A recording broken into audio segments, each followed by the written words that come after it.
ainsi. Amen. Amen. Et là, je me suis dit, mais en fait, Dieu aurait pu créer toutes ces choses-là sans nous les donner. Dieu aurait pu créer ces choses-là tout simplement pour dire que, ouais, regardez, ben, j'ai créé ça, mais je vais le donner à personne, je vais le garder pour moi.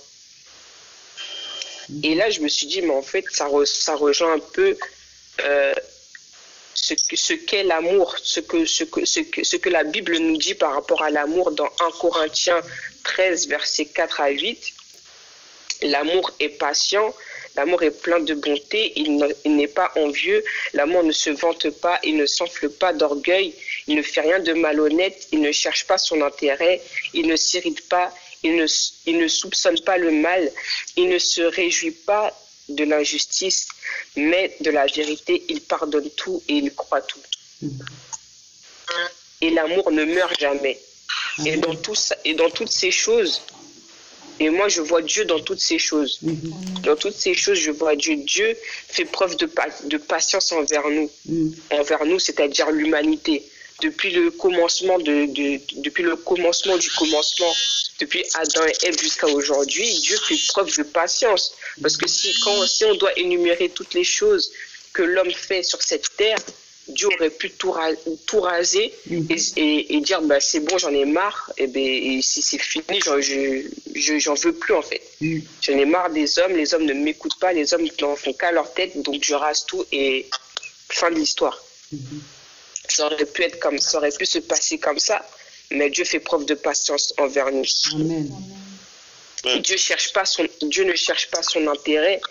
Et tout ce qu'il le fait, il le fait pour nous. Dieu, en se manifestant en Christ, il a donné sa vie terrestre. Il a donné sa vie terrestre pour nous. Certes, Dieu ne meurt pas, certes, Dieu est éternel, mais il est quand même descendu de son trône pour nous. Il s'est quand même abaissé à nous pour nous sauver. Et tout ça, il le fait par amour et non pas par intérêt, parce que Dieu se suffit à lui-même. Amen. Et il ne se réjouit pas de l'injustice. Et pour revenir à l'exemple de la Genèse, certes, Adam et Ève, ils ont péché, mais c'est pas pour autant que Dieu a laissé le serpent s'en tirer. Amen, amen, amen.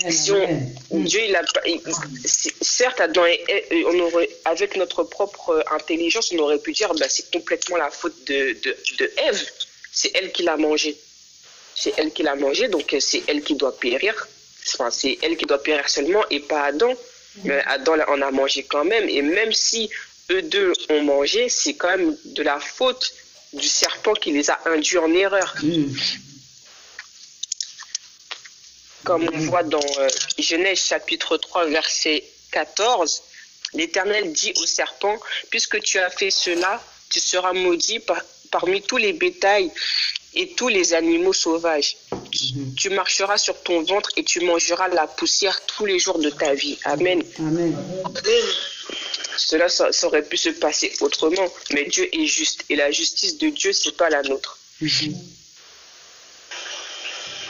Je continue dans 1 Jean chapitre 3 au verset 12 maintenant. N'imitons pas Caïn. Caïn, il était du mal et il a tué son frère. Et pourquoi l'a-t-il tué? Parce que sa manière d'agir était mauvaise, tandis que celle de son frère était juste. Là, on parle de manière d'agir, c'est-à-dire que Caïn, je pense qu'il pratiquait les œuvres de la chair. Je pense que s'il aurait pratiqué les fruits de l'esprit, on n'en serait pas arrivé là, je pense. Amen. Il pratiquait les œuvres de la chair, dont la jalousie, qui a coûté la vie à son frère Abel. C'est la jalousie qui a fait que Caïn a tué son frère. Et c'est son état d'âme qui a coûté la vie de Abel, en fait.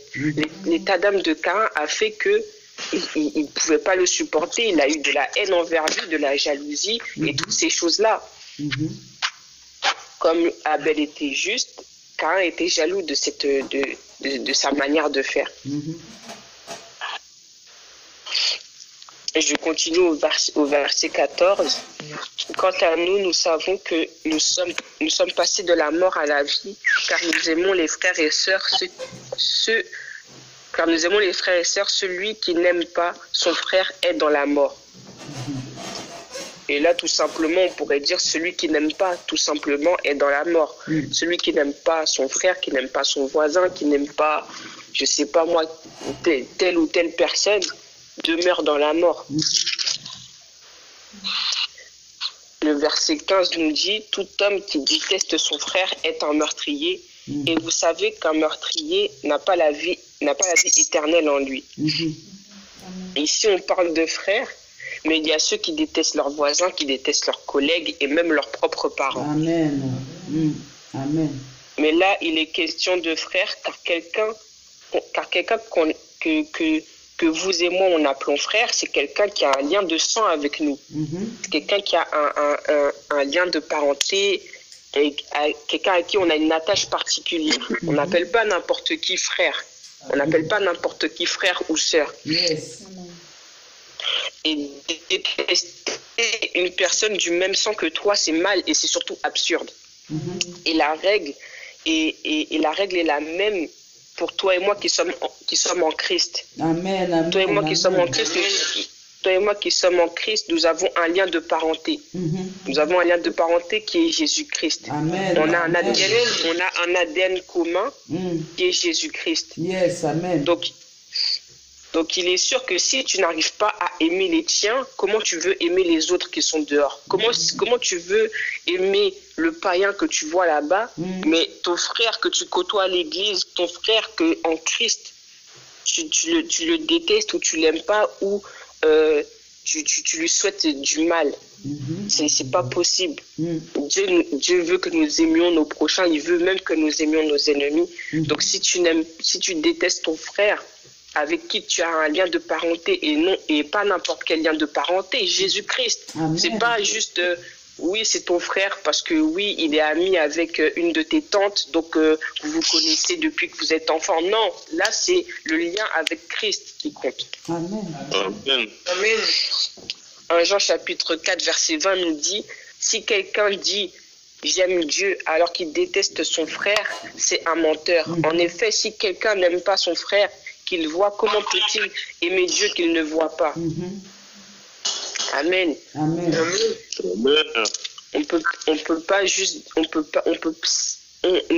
Nous mentons en disant qu'on aime Dieu, mais on déteste telle personne. On peut pas voir en peinture telle personne. Telle personne nous agace, telle personne nous fait ceci, cela, c'est pas possible. Et nous devons changer ça. Amen. Amen. Au verset 16 et 17, nous dit, en effet, tout ce qui est dans le monde, vous m'entendez? Yes, amen. Ah, parce que ça a coupé, désolé. En effet, tout ce qui est dans le monde, la convoitise, voici comment nous avons connu l'amour. Christ a donné sa vie pour nous et nous aussi nous devons donner notre vie pour nos frères et sœurs. Si quelqu'un qui possède des biens de ce monde voit son frère dans le besoin et lui ferme son cœur, comment l'amour de Dieu peut-il demeurer en lui? La question maintenant que je nous pose, c'est sommes-nous capables de donner notre vie pour nos frères et sœurs? Sommes-nous capables de sacrifier un peu de notre personne, de notre confort pour l'autre? Est-ce que, moi, honnêtement, si aujourd'hui on me demande de donner ma vie pour quelqu'un que je connais pas, mais qui est en Christ, je vais dire, mais c'est pas possible. Je connais pas cette personne. Pourquoi je donnerais ma vie pour quelqu'un que je connais pas? Certes, c'est mon frère en Christ, mais je pourrais pas donner ma vie pour cette personne. Mais arrivé à ce stade-là, je pense que c'est un degré de foi vraiment que nous devons chercher à atteindre. Amen. C'est un degré de foi que nous devons chercher à atteindre. Un degré où on est capable d'abandonner d'abandonner quelque chose que nous aimons faire, quelque chose que nous avons pour le donner à quelqu'un d'autre. C'est pas facile. Amen. C'est vraiment pas facile. Et je sais que, en tout cas, personnellement, c'est quelque chose sur lequel je dois travailler. Amen. Amen. Dire je t'aime, c'est bien, mais il faut aussi, comme on l'a vu plus tôt, mettre en pratique. Yes. On peut pas juste dire je t'aime et voilà, et faire sa route. Et quand je dis mettre en pratique, non pas mettre en pratique les œuvres de la chair, mais mettre en pratique les fruits de l'esprit. Amen. Amen. Et si nous prenons la parole de Dieu dans Proverbes chapitre 3, verset 21.